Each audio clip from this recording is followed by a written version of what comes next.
In a shocking and a historic move, Speaker of the House Republican Kevin McCarthy has been ousted by Matt Gaetz and the Freedom Caucus. This has set the Republican Party into a tailspin and set the entire Republican Party on fire.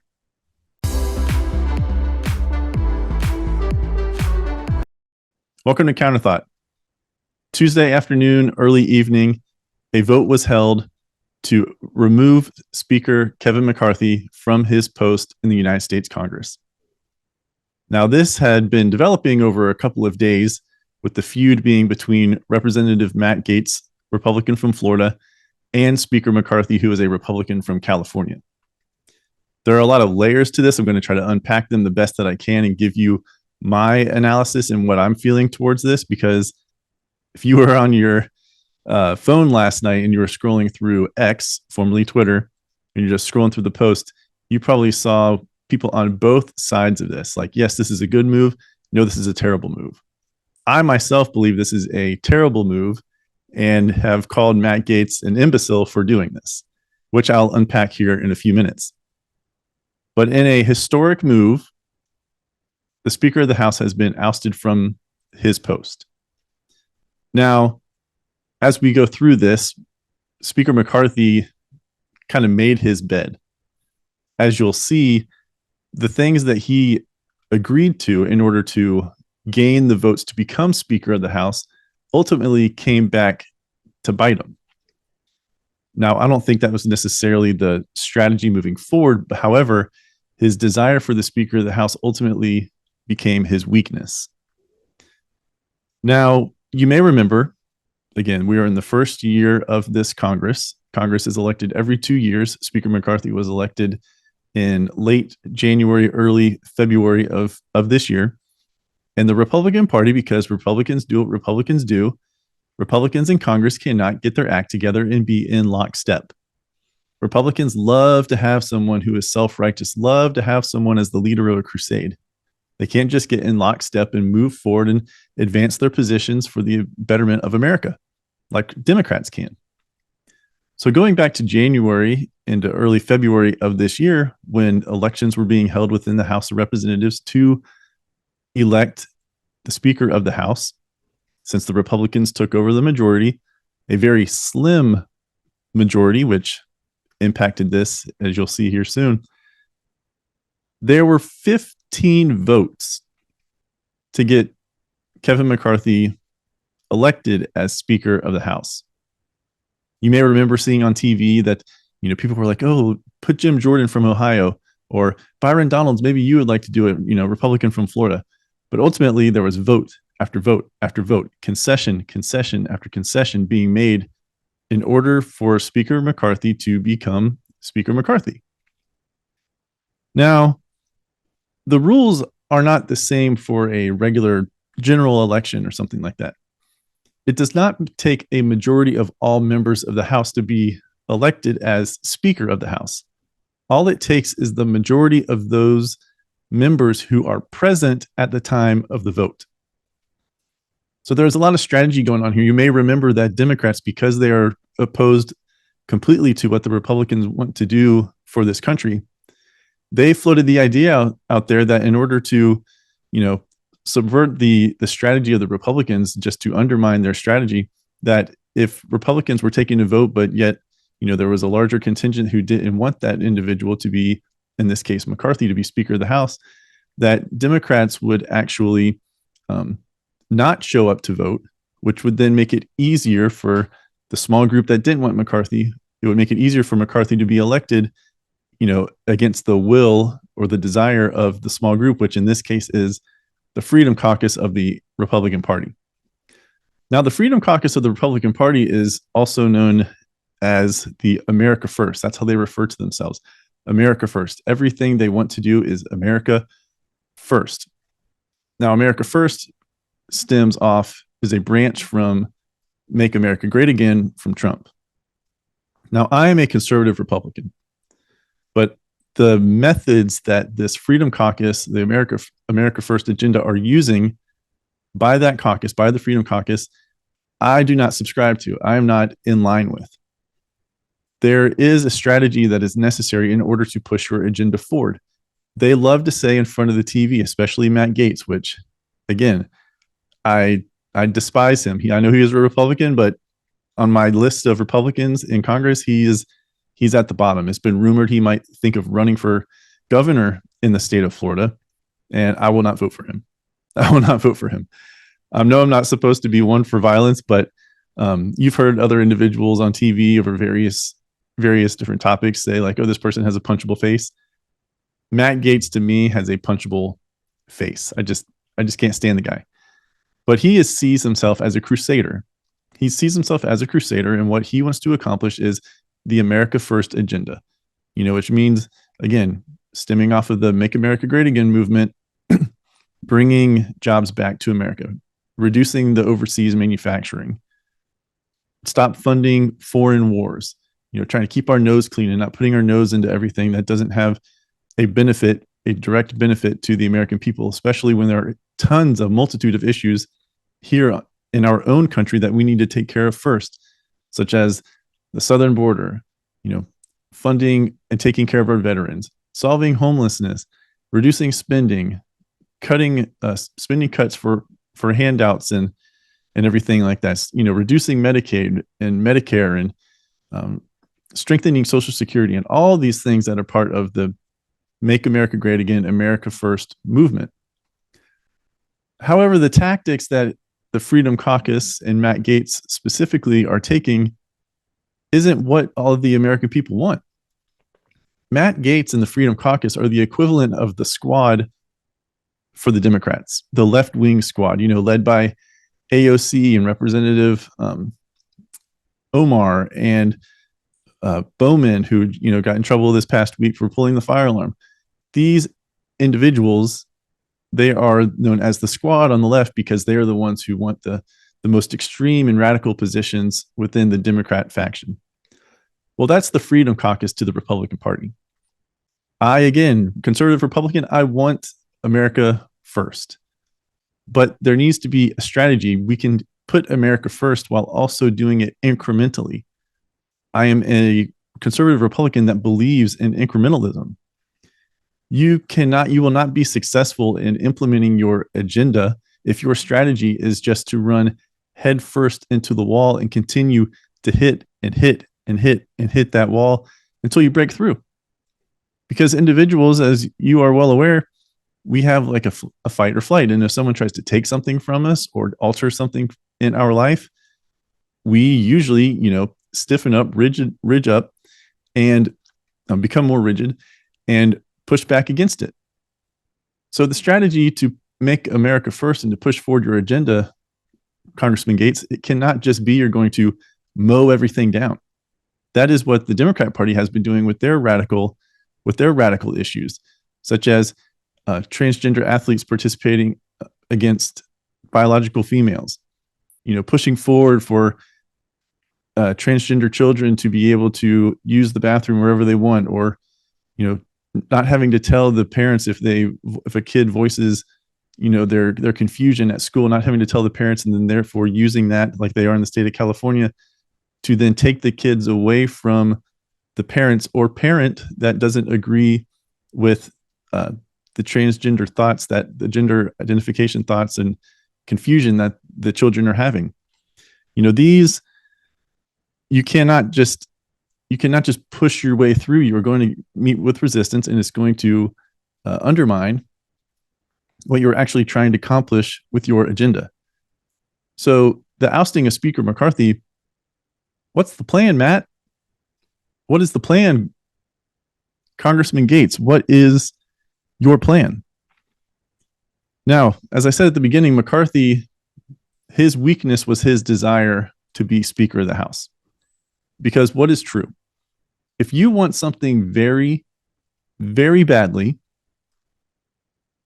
but you cannot get it on your own, others will do what they can to leverage your desire in order to get something for themselves. And that is what the Freedom Caucus and Matt Gaetz did back in late January, early February of this year, when McCarthy was being elected as Speaker of the House. Gaetz leveraged McCarthy's desire, and then ultimately used one of the things McCarthy agreed to oust him as Speaker of the House. So what did McCarthy give up back in January and February? Here are some of his promises. McCarthy gave up numerous procedural concessions. So typically, the House Rules Committee, they would determine, because they would be like in lockstep with the Speaker of the House and what they believe their agenda, and they would determine what would get put onto the House floor for voting and the like.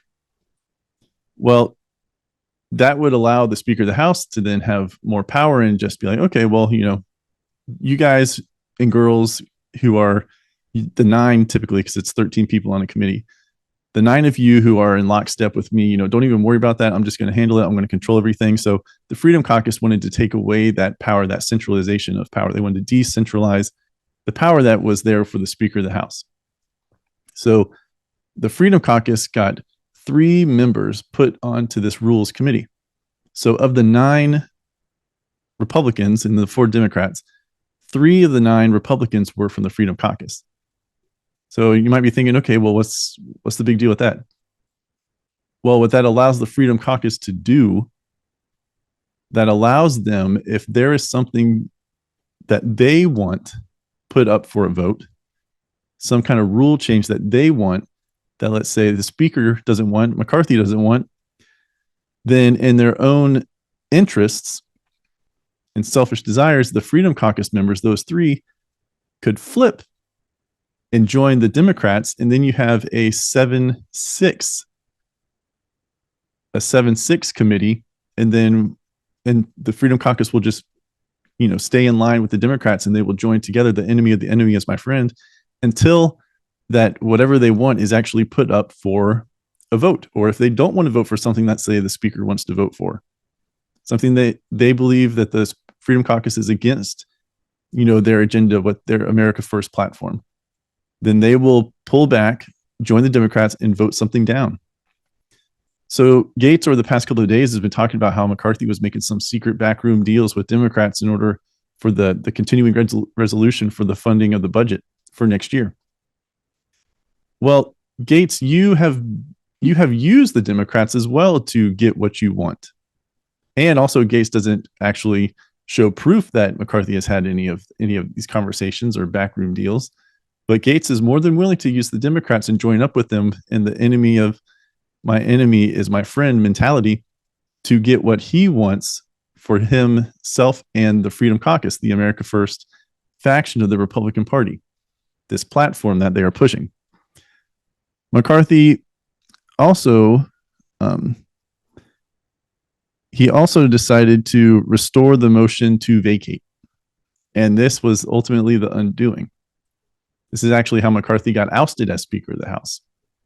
They put in place the ability, this was a change because I believe it used to be the majority of the majority in Congress. So you needed a majority of Republicans in this case to be able to put up a vote to remove the Speaker of the House. But in order to become Speaker of the House, another concession that McCarthy decided to make was the restoration of the motion to vacate, which means that a single member of the House of Representatives could put forth a motion for a vote to remove the Speaker of the House. And McCarthy and Gaetz were going back and forth about this earlier this week and going into the weekend. And McCarthy said that he was calling Gaetz's bluff. And what did Gaetz do on Monday? He said he was going to follow through. Tuesday, he made the motion. And by Tuesday, late afternoon, I think it was around 5:00, the vote had been taken place and McCarthy was out. So as of right now, the Republicans in Congress, the House of Representatives, do not have a Speaker of the House. Now, there was a next person in line, which also was part of the concessions that McCarthy had to make. There was like a hierarchy of sorts put in place. So that next person is in. But there has not been a plan revealed from Representative Gaetz or any members of the Freedom Caucus, the 8 that voted against McCarthy to join the Democrats to get him ousted. What's the plan? Who's your person? We couldn't decide on someone back in January, early February. What's your plan? Now you have all the Trump loyalists who are on on X, formerly known as Twitter, saying, "Oh, well, this is the perfect plan. Now they can vote in Trump because Speaker of the House doesn't have to even be someone who is a member of Congress, or maybe Don Jr. And then that'll make Trump the leader of the America First, Make America Great Again agenda, and this will be perfect. And then he'll be elected president, and so on and so on and so on." I am very skeptical that that is actually going to happen. Very, very skeptical that that is going to happen. I don't think the votes are there to do that. I also don't think Trump wants to do that. Is it clever if it worked? Yes. But I don't think it's going to work. I think that is a dream. Like, you're in dreamland if you think that's going to happen. Now, if that does happen, I will be the first one to come back on here the following week. This is a weekly podcast, and admit that I was wrong. But I am someone, like many others, who are, confused about why all of this is going on, why the Speaker of the House was just ousted when we're going into the, election season, or are currently in election season for 2024, why we are choosing this fight. Republicans love to complain about there is so much going on in this country that needs to be fixed, that the focus needs to be on Biden in this election cycle going into the 2024. However, Republicans, whether it's Donald Trump or the other presidential candidates or members of the House or the Senate, are choosing not to focus on Biden and the Democrat policies that have put us where we are currently. Southern border, the economy, all of these issues continue to want to turn the lights and the camera back upon ourselves and want all the attention, which is it's a distraction away from where the attention should be focused, which is on Biden and the Democrats. So again, I don't see the strategy of Gaetz and the Freedom Caucus. Now, the enemy of the enemy is my friend. I believe that Gaetz actually is being played. He's being played by Democrats. Democrats, if they do two things well, is one, they stay in lockstep with one another, and two, they are very good at strategy. Very good at strategy. Gaetz might think that, the Democrats, even though they're his enemy, that they're his friend in this. I saw some people online last night, some commentators, some pundits asking, well, why would Democrats do this? Well, the easy answer is that they want to see the Republicans in Congress fail and not be able to push forward their agenda. Democrats, because they are well aware and acknowledge the weaknesses of Biden heading into 2024 and the weakness of their platform, they're well aware of these things. And they would love to have as many distractions as possible that not only distract away from Biden, but also cast the Republican Party in a bad light. Polls show that the majority of Americans trust Republicans when it comes to the economy. The economy is set up to go into a recession. Some say we are already in a silent recession. As of now, expenses are through the roof. Because of all the individuals that are moving to Florida, my car insurance payment has gone up 85% within the last year and a half. Childcare is expensive. Everything is expensive. Rent is expensive. The jobs are not there. The jobs, because of greed that goes along with capitalism, they're not paying enough. The system is set up right now. We are going to all be stuck, those of us in the middle class, stuck here forever. I mentioned it in an episode or two ago, how $150,000, even in the state of Florida, one of the cheaper states, or other states within the South. It's not like we're living, based on cost of living index for California or Illinois or New York or, Massachusetts or any of those more expensive states. $150,000 for a household still feel like you're just getting by paycheck to paycheck because expenses and everything are so high in this country. This is stuff that Republicans need to be hammering home. And the polls show, again, that they trust Republicans more with the economy than they do Democrats. And what do? We sit here and have a fight about the Speaker of the House because one of the things that he agreed to, he didn't follow through on. And now this is free advertising for the Democrats to say, you trust these people? You trust these people. I know you say in polls that you trust Republicans, but do you really trust these people? They can't even get their own house together, their own act together. And you're going to trust them to do and be in control and have their act together everything in order to advance and improve this country, you must be delusional. I mean, I can write the ad myself. I can write the political ad myself. So Republicans, they do this because they love the spotlight. They become self-righteous. And there are always a handful of them that are on some type of crusade, and they can't stay focused. It's, like the meme, dog, squirrel. Oh, yeah, that's great. Everything distraction. Stay focused. What is the strategy, Matt? What is the strategy, Freedom Caucus? And I believe Kayleigh McEnany, former press secretary for Donald Trump, summed it up best. She tweeted last night, or X posted on X last night. She said 3 takeaways. Quote, 3 takeaways. 1, Democrats always stick together, Republicans do not. 2, the chaos, meaning the ousting of Speaker McCarthy, is a manifestation of not having a red wave. A narrow majority means that a few have power to overtake the whole. 3, the more conservative CR, which goes back to the budget, the continuing resolution, the CR. 3, the more conservative CR with spending cuts and border funding failed, and instead we got a worse bill. True. McCarthy out as Speaker could mean a Democrat-leaning Speaker voted on by all Democrats and just a few moderate Republicans. A quest for perfection can backfire. Stand up, round of applause. True, and true, Kayleigh McEnany. Democrats always stick together, Republicans do not. True. Republicans love to prove this time and time again. Number 2, the chaos is the manifestation of not having a red wave. Also true. The build up to the 2022 midterms was, everything is so bad under Biden. Republicans are going to have a huge red wave. The majority in Congress for the House of Representatives is 218. Republicans are eyeing like a 240 majority, something like that. The red wave. Remember how that red wave never happened? Remember how the red wave didn't happen because Republicans were putting forth candidates that were part of this Freedom Caucus that would have been members of this America First that try to use just like brute force to be able to put forth their agenda. And what did I say earlier in this episode?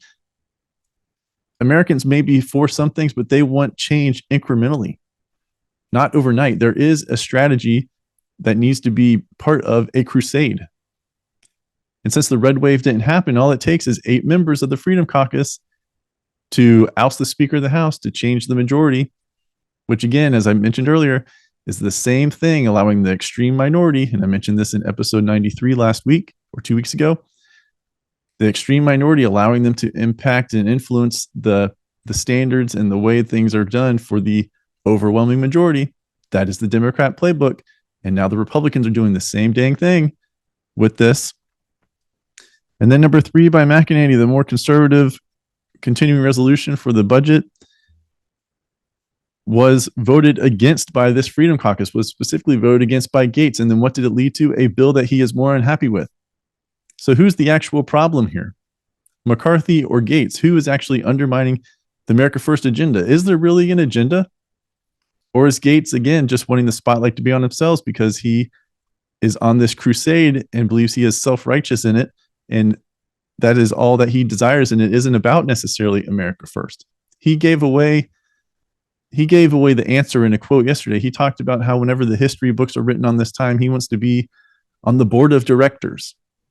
It's about how he wants to be perceived by the American people, by the public.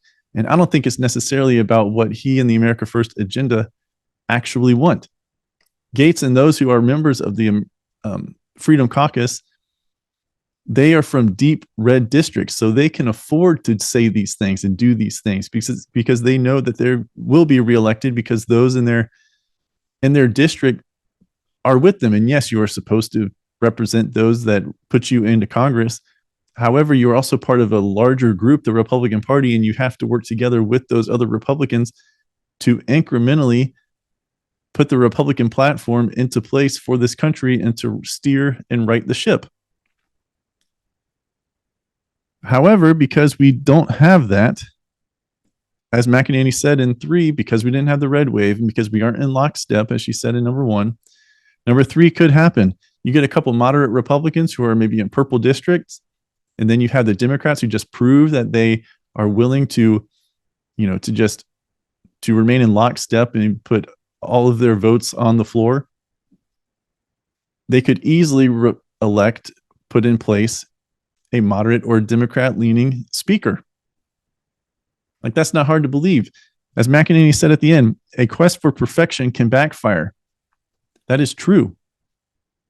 A quest for perfection can backfire.